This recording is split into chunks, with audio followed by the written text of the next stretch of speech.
ये डीडीए से अलॉटमेंट की दुकान थी, 1977 में अलॉटमेंट हुई थी, पूरी डॉक्यूमेंट हमारे पास था, लेकिन कागज देखने का कोई राजी नहीं हुआ और डमलेशन करके चले गए।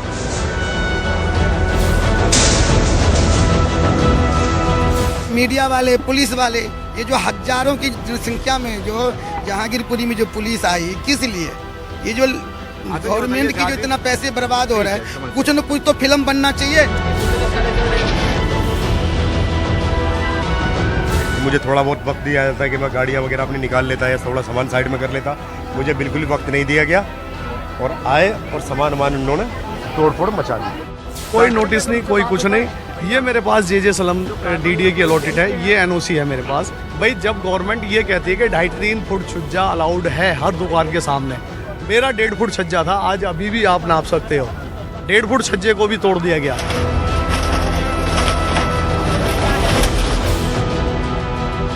जब तक सर्वे कंप्लीट ना हो जाए, ये रेहड़ी पट्टी आजीविका संरक्षण कानून 2014 का सेक्शन 3 सबसेक्शन 3 कोई भी जाकर के पढ़ ले, पुलिस नहीं हटा सकती।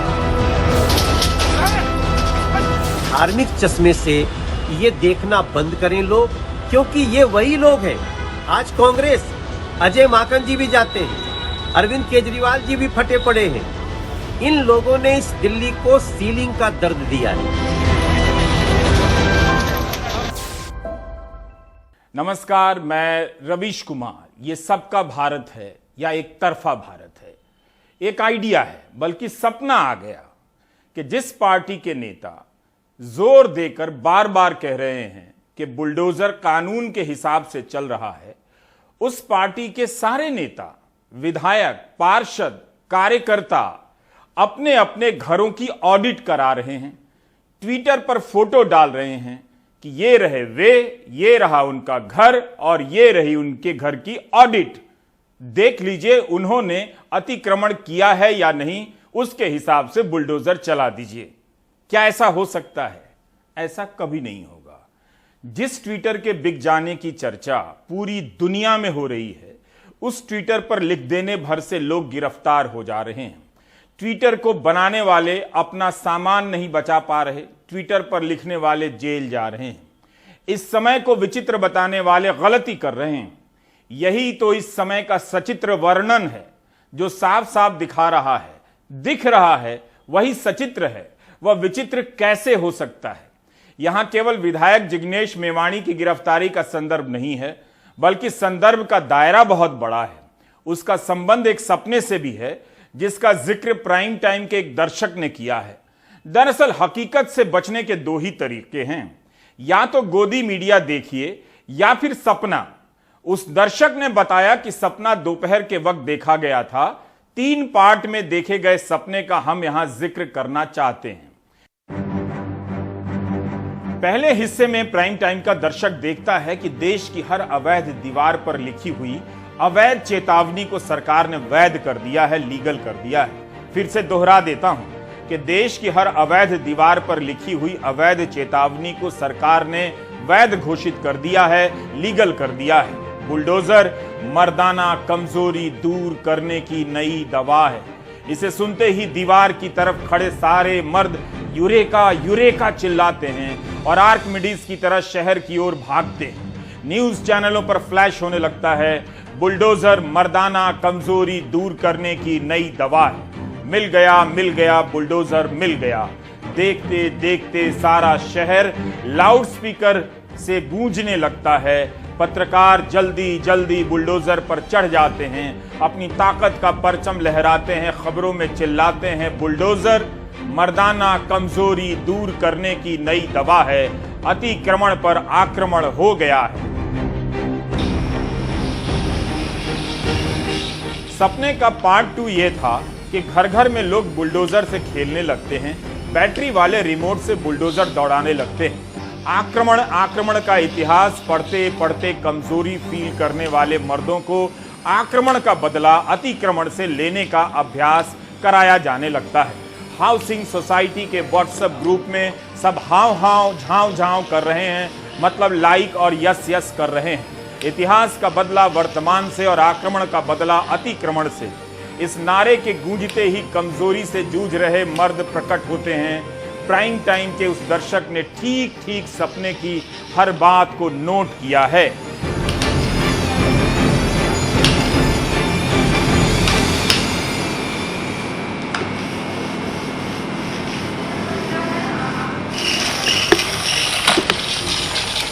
बेलगाम बुलडोजर उनके घरों की दीवारों से टकराने लगता है। वहीं अवैध दीवार के पास लोटपोट हो जाता है। जैसे बंदर उलट उलट कर पीठ खुजलाता है, वैसे बुलडोजर उलट पलट कर अवैध से टकराने लगता है। इस नई समस्या को जान अवैध दीवार वाले फिर से व्हाट्सएप ग्रुप में मतदान करते हैं, ऐलान करते हैं कि बुलडोजर को पास की झुग्गी में चलने के लिए छोड़ दिया जाए। गरीबों के बिना किसी कानून का पालन नहीं होता, उनके घरों को गिरा दिया जाए, बुलडोजर को ही कानून बना दिया जाए। रुकिए, सपने का पार्ट 3 आ रहा है। यह दवाखाना शादी से घबराने वाले नौजवानों के लिए तंबू में चल रहा है। कितना सुंदर सजाया है इसे।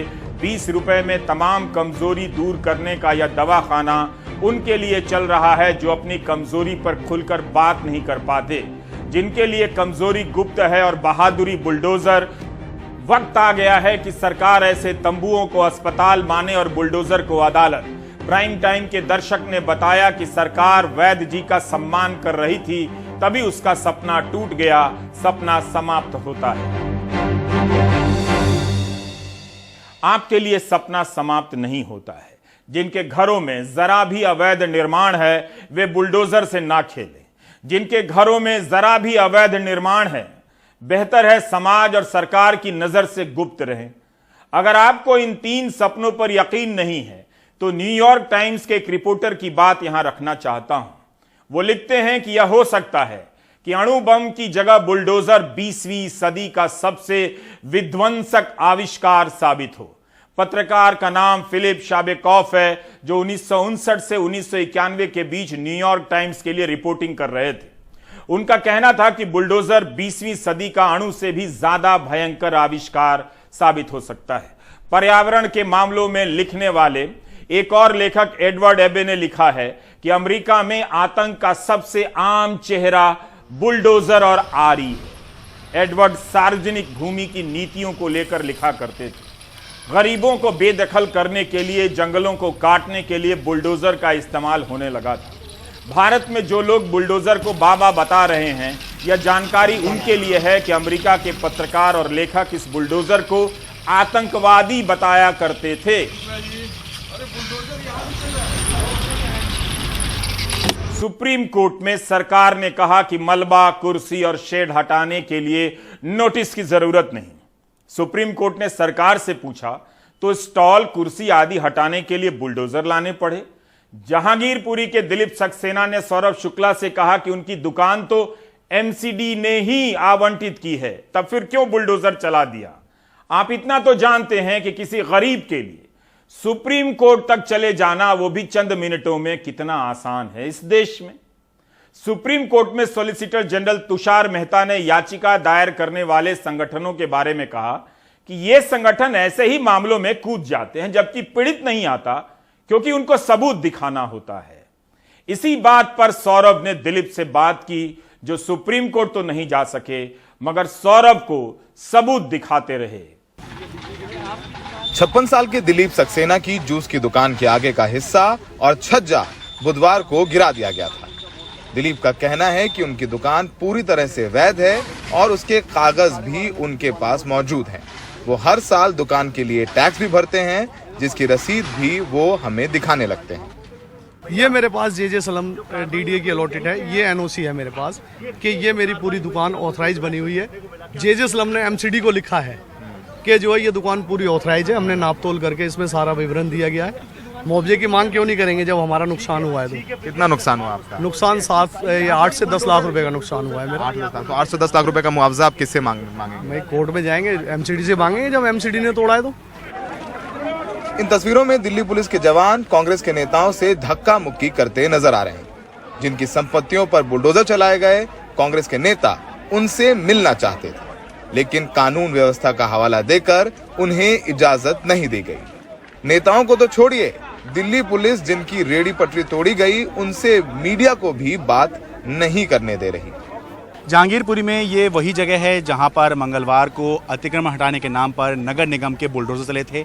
आज यहां एक तरह की सरहद का निर्माण हो गया है। इस सरहद के उस तरफ मीडिया को जाने से मना कर दिया गया है और मीडिया जिन लोगों को नुकसान हुआ है उनसे भी बात नहीं कर सकता। एमसीडी का तर्क है कि उन्हें रेडी पटरी सड़क से हटाने के लिए नोटिस की जरूरत नहीं है। वहीं पूर्व नगर विकास मंत्री अजय माकन रेडी पटरी पुनर्वास कानून का हवाला देते हुए दावा कर रहे हैं कि कल की एमसीडी की कार्रवाई गैर कानूनी है। कोई भी कानून, कोई पॉलिसी इजाजत नहीं देती है कि बगैर नोटिस दिए एक ईंट भी कहीं पे भी हटाई जा सके। साथ ही साथ में ये 2019 का मेरे पास में सुप्रीम कोर्ट के ऑर्डर, ये हाई कोर्ट के डबल बेंच के ऑर्डर्स है जिसको सुप्रीम कोर्ट ने भी जिसको अपहोल्ड किया है, Ajay Maken versus union of India. सरकार की तरफ से ये कहा गया कि कुर्सी, मलबा और शेड हटाने के लिए उन्हें किसी परमिशन की या नोटिस देने की जरूरत नहीं है। मलबा किसको कहते हैं? जिसके अंदर जीवित आदमी रहते हैं, क्या वो मलबा है? अगर आदमी हटा दें तो वो मलबा है, अगर आदमी रह रहा है उसके अंदर तो मकान है। हमारी समझ से तो मकान है क्योंकि उसके अंदर आदमी रह रहे हैं। और ये लोग जिन लोगों को आदमी की जानों का, इंसानों की कीमत का कोई अंदाजा नहीं है, उनके लिए ये मलबा है। जहांगीरपुरी में भारी पुलिस बंदोबस्त ने यहाँ का जनजीवन अस्त व्यस्त कर रखा है। रास्ते बंद हैं, आवाजाही पर रोक है। लोग न यहाँ दुकानें खोल सकते हैं और न विरोध कर सकते हैं। दंगे हों, फसाद हों या प्रशासन के बुलडोजर हों, नुकसान गरीबों का होता है। कल जिनके घरों पर, जिनकी रेडियो पर बुलडोजर चले, वो सब गरीब लोग थे। उनका किसी दंगे फसाद से कोई लेना देना नहीं है। 2 हफ्ते यहाँ शांति रहेगी। लोग चाहते हैं यहाँ से पुलिस का बंदोबस्त कम हो तो उनकी दुकानें खुली, वो अपने काम पर जा सकें और उनका जनजीवन सामान्य रहे। सहयोगी मनोज ठाकुर, राजीव रंजन के साथ जहांगीरपुरी से सौरभ शुक्ला, एनडीटीवी इंडिया। दुकान एमसीडी ने दी और एमसीडी ने उसे अतिक्रमण बताकर तोड़ दिया। सुप्रीम कोर्ट में बहस के दौरान सॉलिसिटर जनरल ने कहा कि जहांगीरपुरी में जनवरी से ही अतिक्रमण हटाने की कार्यवाही चल रही है। 5 नोटिस दिए गए। कई लोगों ने कहा कि नोटिस तो मिला ही नहीं। दैनिक जागरण की आज की यह पहली हेडलाइन है, दिल्ली में भी उपद्रवियों के खिलाफ चला बुलडोजर। यह लिखा है, क्या जिनके घर ढहाए गए, दुकानें तोड़ी गईं, उन्हें किसी अदालत ने उपद्रवी कहा है? दोष साबित हो चुका है। आज कोर्ट ने, सरकार ने इनमें से किसी को भी उपद्रवी नहीं कहा। क्या कहा है आप भी अपनी तरफ से चेक कर लीजिए, कुछ गलती हमसे भी हो सकती है। सरकार की तो यही दलील रही मूल रूप से कि जनवरी से नोटिस दिया गया था।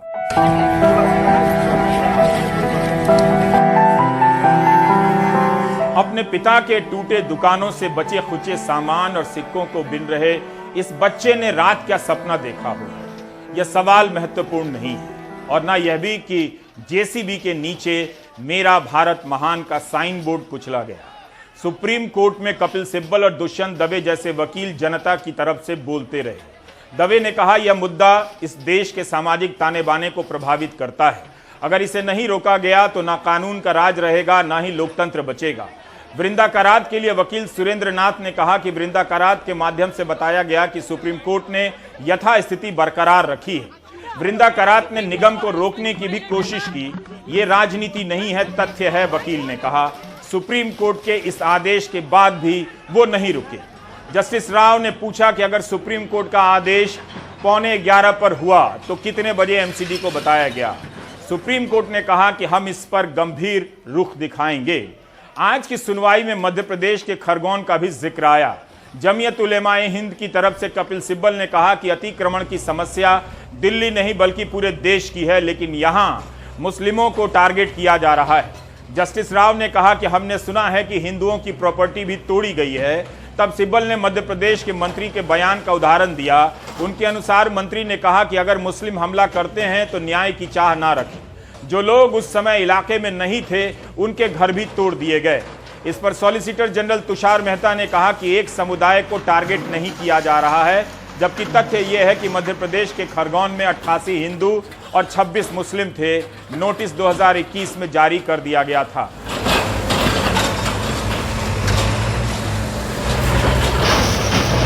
दो हफ्ते के बाद इस मामले में सुनवाई होगी। तब तक के लिए सुप्रीम कोर्ट ने यथास्थिति बरकरार रखने के लिए कहा है। डिमोलिशन हो जाने के अगले दिन आज कांग्रेस का डेलीगेशन जहांगीरपुरी जा रहा था। कांग्रेस के प्रदेश अध्यक्ष अनिल चौधरी ने कहा कि उन्हें नहीं जाने दिया गया। आम आदमी पार्टी की आलोचना हो रही थी कि पार्टी का कोई भी शीर्ष नेतृत्व जहांगीरपुरी नहीं गया। आज आम आदमी पार्टी के बुराड़ी से विधायक संजीव झा और आदर्श नगर से विधायक पवन कुमार शर्मा जहांगीरपुरी घटनास्थल पर पहुंचे। आज ही ब्रिटेन के प्रधानमंत्री अहमदाबाद में थे, साबरमती आश्रम गए और वहां उन्होंने लिखा कि गांधी जी ने दुनिया को बेहतर बनाने के लिए सत्य और अहिंसा जैसे साधारण सिद्धांतों पर न जाने कैसे लोगों को जुटा लिया। मैं इसको इस तरीके से देख रहा हूं कि ये बहुत ही गलत काम है कि पहले तो आप कब्जा करवाओ और फिर जो है उसको इस तरीके से एक्शन लो कि जैसे भारत और पाकिस्तान के बॉर्डर पर युद्ध शुरू हो गया है। पहले पिछले 15 सालों से एमसीडी में भाजपा की सरकार है, अवैध कब्जे करवाते रहे और कल जो है जो तरीका इनका अवैध कब्जा हटाने का था, जो एक्शन का तरीका था, उसका मैं निंदा करता हूं। उसके मैं पक्ष में बिल्कुल नहीं हूं। अवैध कब्जा हटाया जाना चाहिए लेकिन तरीका गलत था, उसमें ना कोई जायज देखा ना कोई नाजायज देखा। दिल्ली में आंगनवाड़ी कार्यकर्ताओं ने लंबा संघर्ष किया है और अब मध्य प्रदेश में आंगनवाड़ी कार्यकर्ता संघर्ष पर उतरे हैं। अनुराग द्वारी की ये रिपोर्ट देखिए। कुछ दिनों पहले विदिशा में आंगनवाड़ी कार्यकर्ता और सहायिका गांधी चौक से शहर की सड़कों पर निकली, हाथों में कटोरा था, लोगों से भीख मांग रही थी। पारा 41 के पार है, लेकिन पहले आंदोलनरत पार्वती अहिरवार, उसके बाद सागर के 3 मड़िया में शहनाज बानो बेहोश होकर गिरी, अस्पताल में दम तोड़ दिया। साथी फिर भी डटे हैं, गुस्सा इतना कि जनाजे में पुलिस से भी भिड़ गए।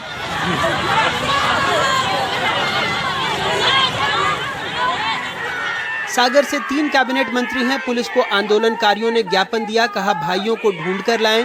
वैसे एक मंत्री भाई आए, मुख्यमंत्री का गुणगान किया, वायदा किया और चले गए। माननीय भूपेंद्र भैया जो हमारे सगे भाई हैं और कैबिनेट मंत्री है, एक तरफा उनकी चलती, हम उन्हीं की बहन लीला शर्मा बोल रहे हैं। दूसरा हमारा भाई गोपाल भार्गव, इतिहास गवाह है कि एक तरफा उनकी चलती, उनकी बहनें यहाँ पानी के लिए मोहताज है। तीसरा भाई हमारा गोविंद भाई जो सुर्खी विधानसभा के विधायक व मंत्री हैं। ऐसे 3 भाई और शिवराज चौहान मौसी के लड़का है, उन्हें हम बाद में ढूंढ लें, पहले हम सगे भाई को ढूंढ लें जरा। हमारे मुख्यमंत्री जी खासतौर से महिलाओं के बारे में, बच्चियों के बारे में बहुत ही संवेदनशील, और आप सभी लोगों ने देखा होगा कि पिछले वर्षों से जितनी ज़्यादा लाभ की योजनाएं महिलाओं के लिए चलाई, स्वरोजगार की योजनाएं, अन्य योजनाएं, प्रदेश पूरा इसका गवाह है। तो मैं मुख्यमंत्री से बात करके और सबका पक्ष रखूँगा। रीवा में भी अपने साथियों के समर्थन में आंगनवाड़ी कार्यकर्ताओं का जत्था निकला। जो हमारी बहनें हड़ताल के दौरान शहीद हुई हैं, जिनकी मौतें हुई हैं, उनके लिए हम यहाँ ज्ञापन देना आए हैं और हड़ताल श्रद्धांजलि देने आए। पूरे प्रदेश में हड़ताल चल रही है और ये जो मौत हुई है उसके जिम्मेदार मुख्यमंत्री हैं, क्योंकि वो हड़ताल के दौरान ही जो हम लोग का आंदोलन चला उस दौरान शहीद हुई हैं, जिनके लिए हमें मांगे हैं कि उनको मुआवजा दिया जाए, उनके परिवार से एक को नौकरी दी जाए। धार शहर में आंगनवाड़ी कार्यकर्ताओं ने चक्का जाम कर दिया। वहीं धार के धर्मपुरी में आंगनवाड़ी कार्यकर्ता शमीम खान की मौत के बाद उनके साथी रोते बिलखते उनके लिए न्याय की मांग कर रहे हैं। दबाव आता था नौकरी के, आंगनवाड़ी सरकारी नौकरी थी, उसकी दबाव बहुत आता था उसके ऊपर, बहुत टेंशन करा उसने। और मेरी माँ बुजुर्ग है, वो किसके सहारे रहेगी, उसके बच्चे किसके सुपुर्द रहेंगे। आपकी क्या बहन है? मेरी बहन है। सर कुछ भी करो। क्या चाहते हो? क्या चाहते हो? इंसाफ चाहते हैं और क्या चाहेंगे, इंसाफ चाहिए हमको। प्रशासन मांग मानना तो दूर, इन कर्मचारियों को धमकी दे रहा है। डिंडोरी जिले में 3 कार्यकर्ताओं को निलंबित कर दिया गया। प्रदर्शनकारियों का आरोप है कि प्रशासन ने उनके टेंट प्याऊ तक हटा दिए। हमारे ऊपर जो गिने चुने कार्यकर्ताओं के ऊपर, जैसे हम लोग लीडर हैं, सचिव है, कोषाध्यक्ष है, उनको बर्खास्त करने का लेटर दिया गया है। कल रात में हमको हमारे व्हाट्सएप सुपरवाइजर के द्वारा किया गया है, मतलब भेजा गया है। और यहाँ से हमको आए दिन प्रताड़ित किया गया कि आप लोग वापस आ जाओ, नहीं तुम्हारा सेवा समाप्त करने की लेटर, धमकी भरी लेटर देना, और आज हमारा पंडाल भी उखड़वा दी। इन कार्यकर्ताओं से बेरुखी तब हो रही है जब राज्य के कुल 97,139 आंगनवाड़ी केंद्रों में लगभग 84,90,000 बच्चे संपूर्ण बाल विकास कार्यक्रम में शामिल हैं, जिन्हें 1,85,000 लोगों का मैदानी अमला संभालता है। लेकिन हालात ये हैं कि 29,383 आंगनवाड़ी केंद्र किराए से चलते हैं, 20,247 केंद्र ऐसे हैं जहां शौचालय तक नहीं, 93,795 केंद्रों में शिशु गृह नहीं है, 46,554 केंद्रों में रसोई घर, 15,928 केंद्रों पर उपकरणों के भंडारण की व्यवस्था नहीं है, 75,700 केंद्रों पर बच्चों के बैठने की कुर्सियां तक उपलब्ध नहीं है, 64,148 केंद्रों में बिजली कनेक्शन नहीं है, जबकि 69,923 केंद्रों में पंखा और 66,394 केंद्रों में बल्ब भी उपलब्ध नहीं है। सरकार इन केंद्रों पर सालाना लगभग 62 करोड़ रुपए खर्च करती है। वैसे सरकार की प्राथमिकता में बच्चों का पोषण, आंगनवाड़ी कार्यकर्ताओं की सुध लेना हो या नहीं, लोगों को तीर्थ दर्शन कराकर पुण्य कमाना जरूर है। कुछ दिनों पहले नेता प्रतिपक्ष कमलनाथ इन आंगनवाड़ी कार्यकर्ताओं से मिलने पहुंचे थे। मैं थोड़ा हंसा क्योंकि वो कांग्रेस की सरकार थी जब इन आंगनवाड़ी कार्यकर्ताओं का मानदेय बढ़ा नहीं गया था। 100 रुपए की भारी भरकम धनराशि बाल दिवस के दिन प्रति आंगनवाड़ी केंद्र बच्चों पर खर्च करने के लिए दी गई थी। 20,000 से ज़्यादा आंगनवाड़ी केंद्रों में ताला लगने की नौबत आ गई थी क्योंकि इनके पास किराए के पैसे नहीं थे। उस वक्त बीजेपी विपक्ष में थी, कांग्रेस सत्ता में, तब बीजेपी सवाल पूछ रही थी। अब बीजेपी सत्ता में है, कांग्रेस विपक्ष में, तो कांग्रेस सवाल पूछ रही है। यानी सत्ता बदल गई लेकिन बच्चों में पोषण का स्तर, आंगनवाड़ी केंद्रों की हालत और इन कर्मचारियों की दुर्दशा, इसमें कोई बदलाव नहीं आया। सब जस के तस ही हैं। मध्य प्रदेश में अपने ब्यूरो सहयोगियों और भोपाल से कैमरा पर्सन रिजवान खान के साथ अनुराग द्वारी, एनडीटीवी इंडिया। आज 9वें गुरु तेग बहादुर जी का प्रकाश पर्व है, जन्मदिन, 400वां प्रकाश पर्व देश भर में हर्षोल्लास से मनाया जा रहा है। किसी दूसरे धर्म के हक के लिए, दूसरी आस्था के हक के लिए कुर्बानी देने वाले दुनिया के सबसे आदरणीय शहीद, उनकी शहादत यही संदेश देती है कि हक का सवाल सिर्फ अपना नहीं होता है, दूसरों का भी होता है। हक और वाजिब सवाल के लिए कुर्बानी दी जा सकती है। एक ऐसे समय में जब दुनिया के कई हिस्सों में और भारत में भी धर्म के आधार पर तरह तरह के जुल्म हो रहे हैं, लोगों को डराया जा रहा है, गुरु तेग बहादुर जी को याद करने की बहुत जरूरत है। उनके विचार, उनकी बहादुरी को समझने की जरूरत है।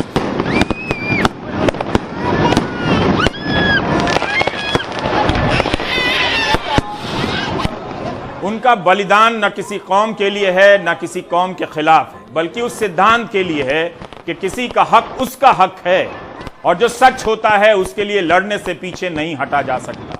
बुलडोजर के नाम पर चहकने वालों से पूछा जा सकता है कि मजहब के नाम पर किसी का घर गिरा देना, किसी की दुकान गिरा देना और खुश होना और नाम जपना कानून का कहां तक जायज है? क्या यही बहादुरी है?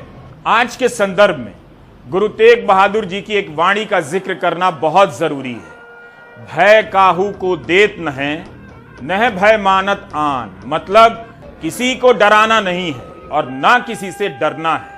जो लोग बुलडोजर के नाम पर किसी समुदाय के मन में जरा भी भय पैदा कर रहे हैं, उनके लिए भी संदेश है कि डराना छोड़ दें, और जो भयभीत हो रहे हैं उनके लिए भी संदेश है कि डरना छोड़ दें।